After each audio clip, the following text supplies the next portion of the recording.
welcome back to my channel. In today's video I want to talk to you about sober travel. Obviously it's a new year, and in January most people decide on what their plans are for the coming year for holidays. Now I've been on 2 sober holidays since getting sober, so I feel like I have something to offer you in terms of guidance. I am planning on going on some holidays this year as well, so I'll definitely be using my own tips to help myself out in the coming year. And yeah, if you like this video, don't forget to subscribe and like, and let's get straight into it. Okay, so I have done 2 sober holidays. I did my first holiday when I was 3 months sober, and in hindsight that probably was very early in my recovery. I kind of went on that holiday unsure whether or not I would relapse, half kind of expecting to relapse because it was so early on, but also like hoping not to. Like I didn't feel that it would be that big of a challenge for me to cancel. So the holiday was booked before I decided to get sober.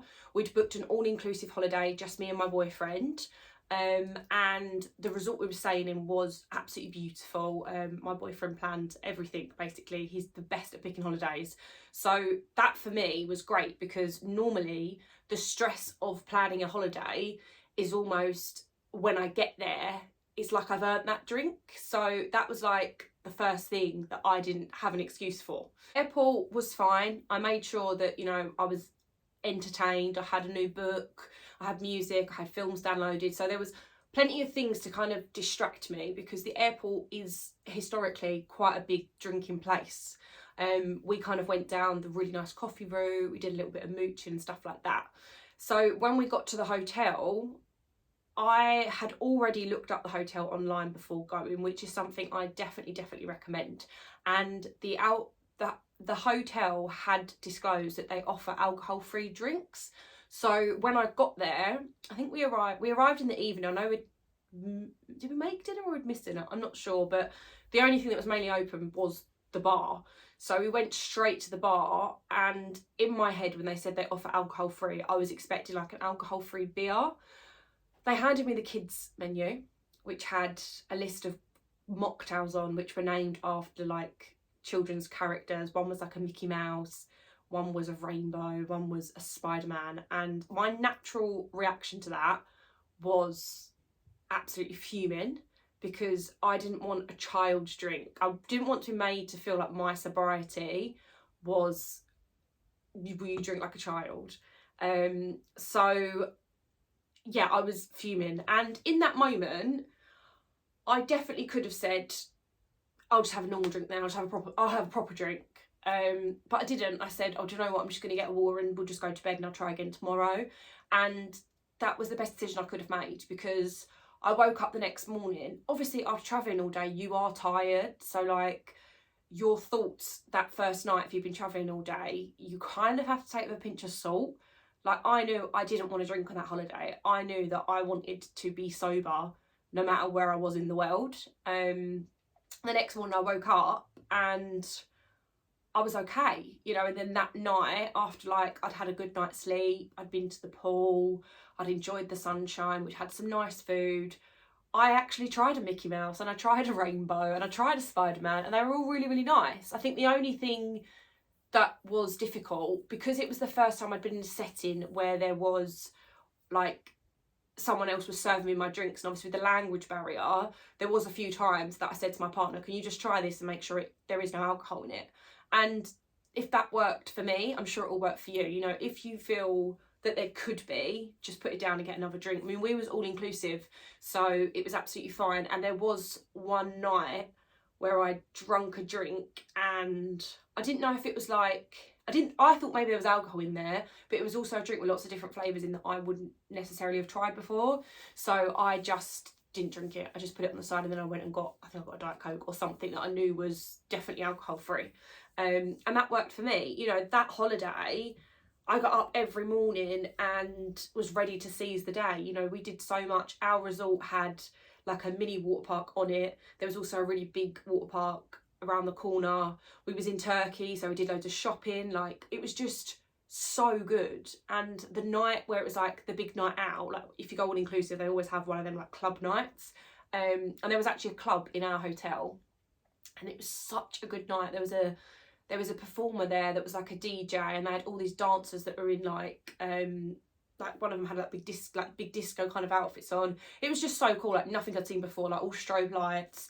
It was obviously all outside, and my partner was obviously drinking. I was drinking Red Bull, and I just let my hair down. And that's the thing that I realised getting sober and being in them sort of environments, that I can act silly sober. I can have a dance around like an idiot, you know, not have a care in the world. But a lot of people need alcohol to relax, to get themselves to that silly way. So by the time we got to the like party night, a lot of people had obviously been drinking through dinner, drinking maybe throughout the day, so that everyone was in that sort of mood.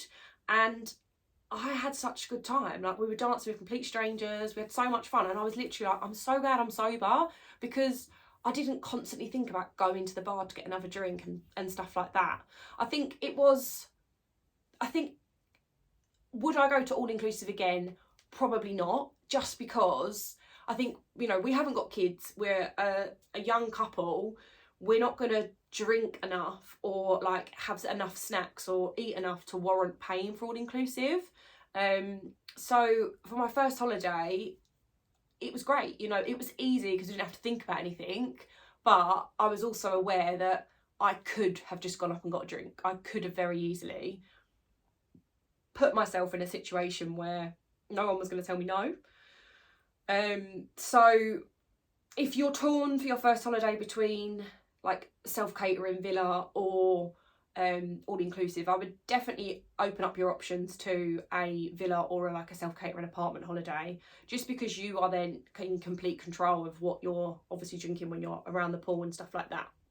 So yeah, but all in all, the best things I can say about an all-inclusive is, you know, check ahead, make sure that the place where you're going has plenty of activities. Like, it wasn't just kind of a basic hotel. It had a spa, it had like a little mini water park, I think it had mini golf. We didn't do mini golf, but there was loads of activities. There was like entertainment there, like we could do yoga, like there was loads of stuff going on, that it wasn't just, right, well, you've paid for all inclusive, you've got to drink your money's worth, which I think is really, really important.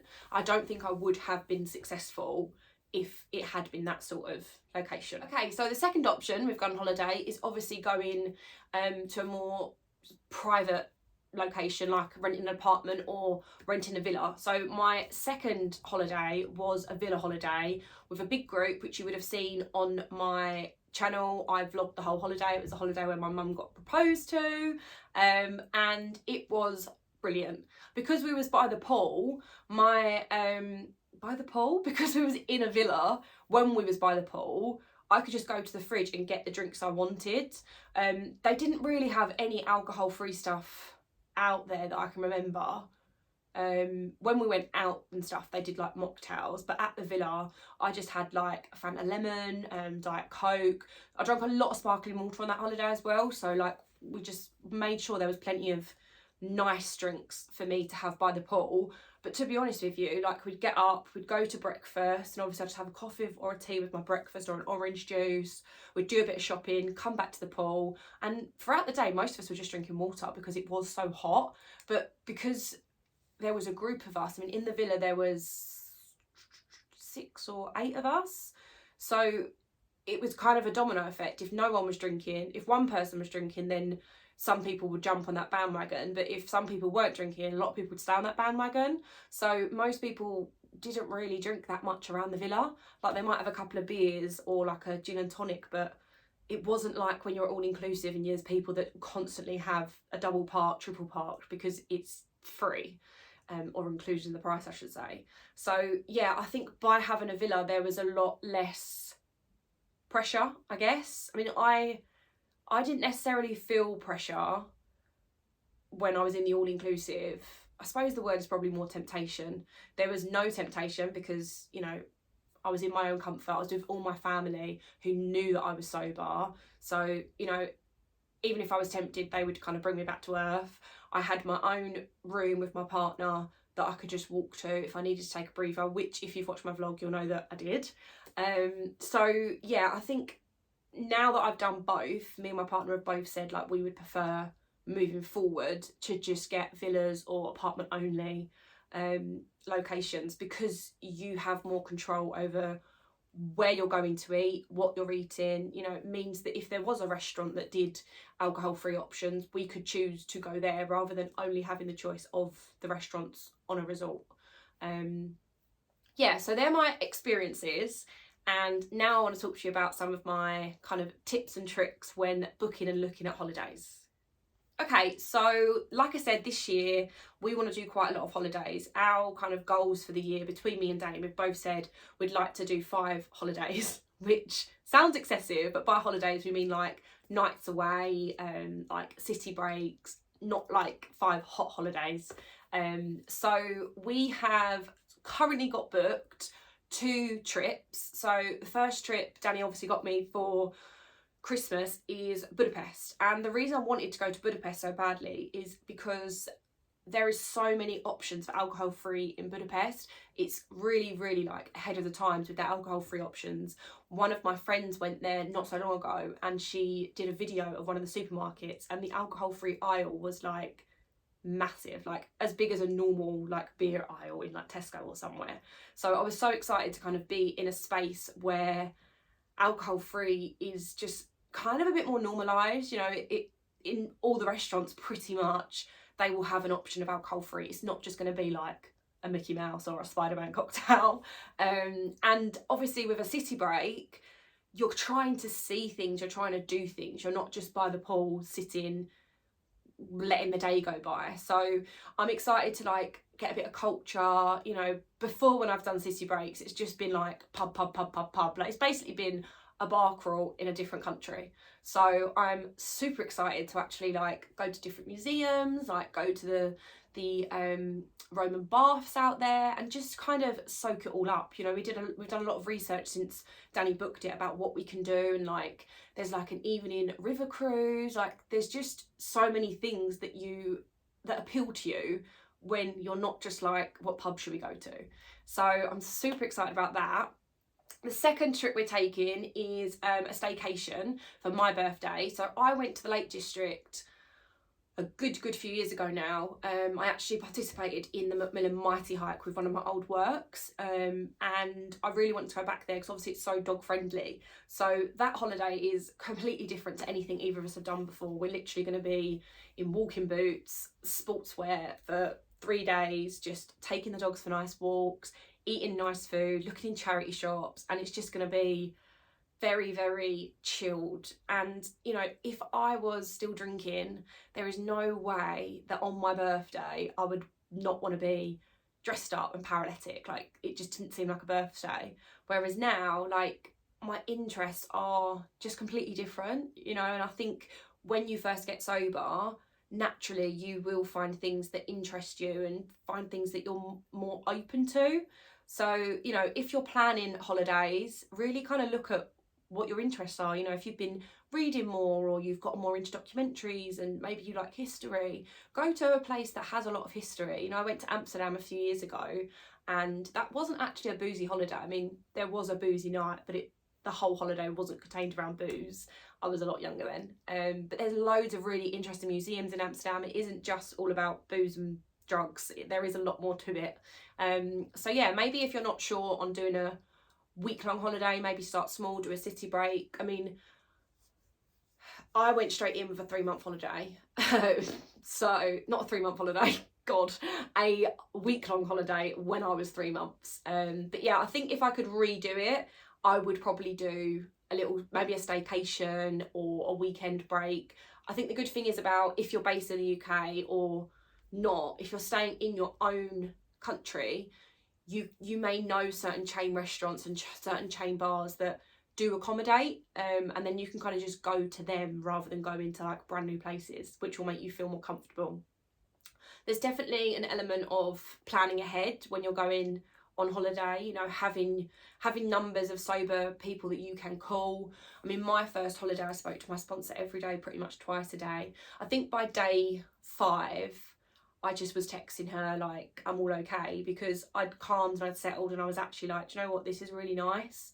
it really surprised me how after I got through that first full night, I was just like, I can do this, you know, I want to do this. So I think you need to as well give yourself props where props is due. You know, giving up drinking or, you know, any other type of addiction, it's a massive life change, and you've got to retrain your brain to enjoy stuff that maybe you didn't know you enjoyed, or maybe you didn't think you used to enjoy, because, you know, getting out of your head was your priority, not the beautiful scenery around you. So yeah, I think definitely when you're packing, pack some home comforts, make sure that you've got, you know, me, I'm such a pyjama girl, so as much as we was going to a hot country, I made sure that I had some nice pyjamas so that if I did start to feel uncomfortable, I could just put my pyjamas on. I always carry a book with me, so, you know, I had fresh pyjamas and a good book. And there was a couple of nights where I was a bit overwhelmed, that would come home and I just need that time to decompress. So I remember I would sit out on the beanbag outside the villa, and there was a pergola, yeah, pergola that had a big light underneath it, and I just took a blanket out with me, because in Turkey in the evenings it does get a bit chilly, and I sat in my pyjamas reading my book and just decompressed. Because obviously the problem with the alcohol-free stuff is they generally are quite sugary. Like if you're having a mocktail, it's full of sugar, so you probably will get a bit hyped up, and when everyone else is like passed out from the booze, you're still like sugar rush. But yeah, just take it day by day, enjoy it. You know, you work hard to go on holidays. You don't want to be allowing that kind of monster on your shoulder to ruin it for you, and you will be so proud of yourself when you come home, you catch up with your sober friends and you say like, I did it and it was brilliant. And I promise you it will be brilliant. Don't let the fear of relapse stop you from going and having fun. Life is made for living. You know, you got sober so that you could wake up, smell the coffee and enjoy life. Don't let the fear stop you from doing stuff. You know, if I can do it, anyone can do it. So of course that does mean, little plug, there'll be lots of holiday videos, and I'll obviously keep you updated with my progress. I am currently on that final stretch to coming up to 1 year sober. I'll be 1 year sober on the 21st of February, and it's just mind-blowing. Yeah, I feel eternally grateful for getting sober, but also for it giving me the confidence to start this YouTube channel and, you know, talk to all you guys and help people, because like I say, it's not easy doing it on your own. So hopefully watching my videos will help you realise that it's worth it. Give it a go. The pubs will always be there. Try it for 6 months and I promise you, you won't go back. I hope you're doing okay today, and if you are, my DMs are always open, sending you lots of love, and I will see you soon for another little video.